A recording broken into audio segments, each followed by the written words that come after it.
documental, ela antecede a digitalização e a nato digital. Nato digital é o documento que já nasce digital, né?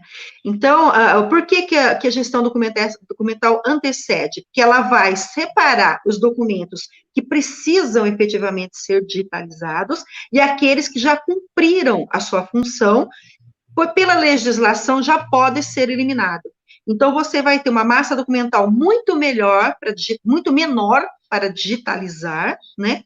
Organizada, do que você pegar toda aquela massa documental, digitalizar tudo, e depois, com um ano, vem o vencimento daquele documento e você tem perda no recurso financeiro, no recurso público. Então, aí entra também um olhar sobre a gestão financeira também da instituição. Então, não adianta você pegar uma demanda imensa de massa documental e digitalizar tudo, até aquilo que em breve você vai eliminar. Então, primeiro você faz a gestão documental. O que você viu naquelas caixas, tudo organizado, são processos. Os processos que vão ser eliminados, segundo a nossa tabela de temporalidade, já foi separado. O que eu tenho ali é o que eu não posso eliminar. Porque na lei tem documentos que não podem ser eliminados. Como, por exemplo, um prontuário médico e um prontuário funcional. Um prontuário funcional é 60 anos depois que a pessoa sai da prefeitura, que depois que ela é exonerada. E já o médico é 20 anos depois que a pessoa completa 14 anos de idade. Então, é mais ou menos isso. A do médico tem um pouco de... A gente tem que rever, porque teve algumas alterações. Mas o funcional são 60 anos. Então, tem documentos que não podem ser perdidos. Pode ser digitalizado para o acesso, mas não quer dizer que você digitaliza, você pode eliminar. Tem muitos, 70%, 80% dos documentos que você digitaliza não pode ser eliminado quando você quer. Ele tem prazos, cada um. Prazo de 20 anos, de 30, de 50, de 60, e tem os documentos que não podem, efetivamente, nunca ser eliminados. Então, você pode até digitalizar, mas ele vai continuar ali naquela caixa que você viu. Todos aqueles documentos que você viu ali, e muitos outros, não podem ser eliminados. Podem ser digitalizados para facilitar o acesso, né, aos usuários. Porém, não pode ser, pela lei, juridicamente, legalmente, não pode ser eliminado. Por isso que existe a tabela de temporalidade, com um tempo para cada documento. Saber o tempo de cada documento. Esse eu posso digitalizar e posso eliminar. Esse eu não posso agora, mas daqui 20 anos eu posso. E quando você elimina o documento, você pode eliminar ele no suporte de informática também. Você pode eliminar ele até digitalizado. Entendeu? É mais ou menos isso. Entendi. Até porque esse processo de digitalização não deve ser barato, né, Adelaine? E não. Porque precisa ter uma estrutura de armazenamento em nuvem, né? Imagina como é que isso fica, né? Servidor, toda uma estrutura. E, além disso, a gente está falando de documentos históricos, de 1800, né? São documentos que contam a história da cidade. Então, é incrível esse processo. Isso. Tem alguns documentos de cemitério, né, de jazidos, de 1920 também. Esses documentos não podem ser eliminados, podem ser digitalizados. Quando você pega nesse documento, ele está se dissolvendo na sua mão. Esse é interessante ser digitalizado. Nós estamos fotografando em vez de digitalizar. E a gente não pode encostar em nada.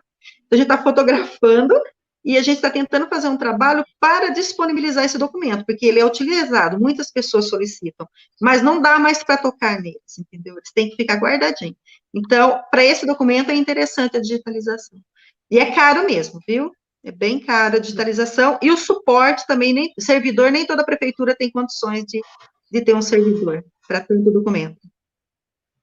E o ideal que a gente estava conversando mesmo é já o documento nascer digital, né, Adelaine? Isso, tem até, você me falou sobre o programa do governo do estado de São Paulo, né, que se eu não me engano, está aqui, ó, Programa São Paulo Sem Papel, e eu fui atrás, peguei algumas informações, só para a gente trazer mais um exemplo para os alunos em relação da economia e eficiência da máquina pública com o processo de digitalização de governo, e é um release divulgado em janeiro desse ano pelo governo do estado, só para vocês terem uma ideia, tá? Em 5 meses de funcionamento do programa, então ele foi implementado no segundo semestre do ano passado, tá?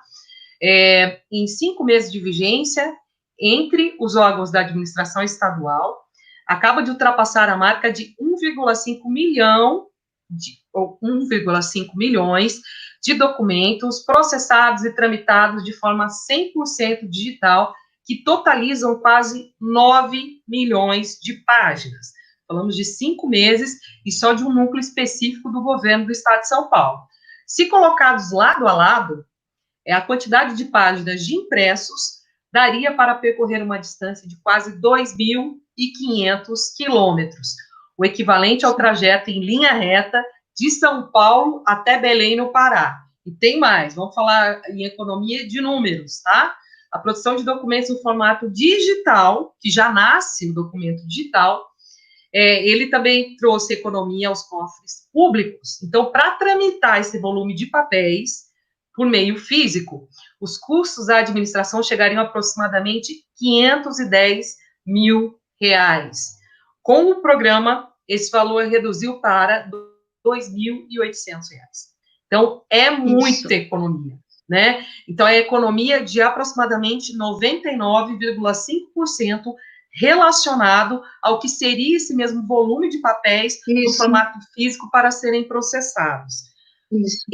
Esse processo já chegou até a Prefeitura de Limeira ou ainda está na fase do governo, e isso depende da demanda da própria gestão municipal?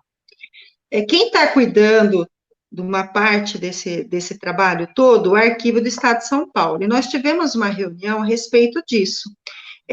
Isso vai ser oferecido para todos os municípios, né? De alguma forma, o governo vai disponibilizar esse trabalho, né?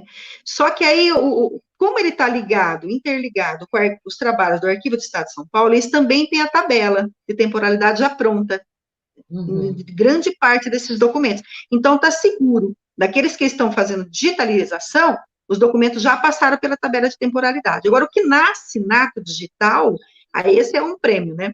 Aqui em Limeira, nós temos só, até agora, que nasce digital, são as comunicações internas da prefeitura.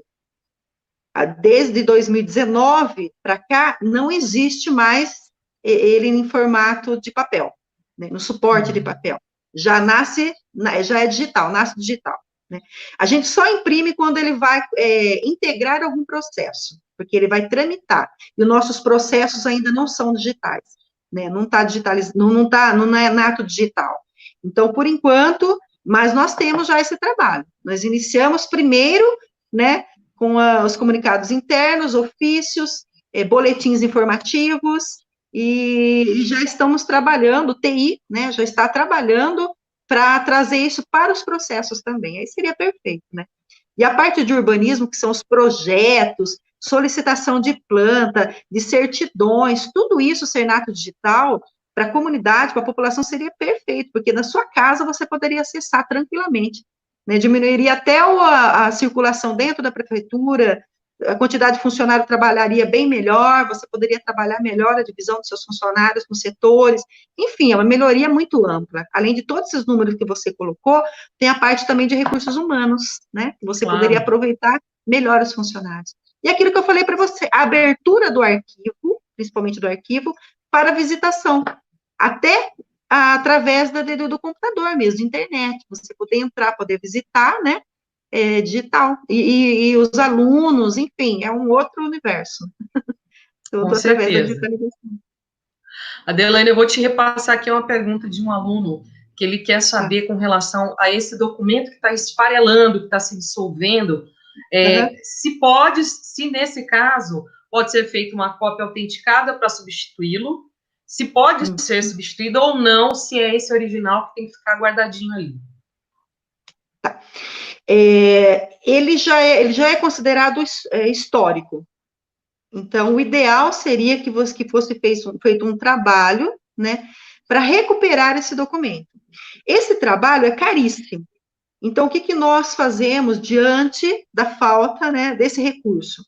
Isso que eu falei para você. Nós tentamos colocar em cima de um, eu até me esqueci agora o nome do plástico, nós ganhamos um plástico fininho, você coloca em cima, ele não deixa com que as partículas se soltem.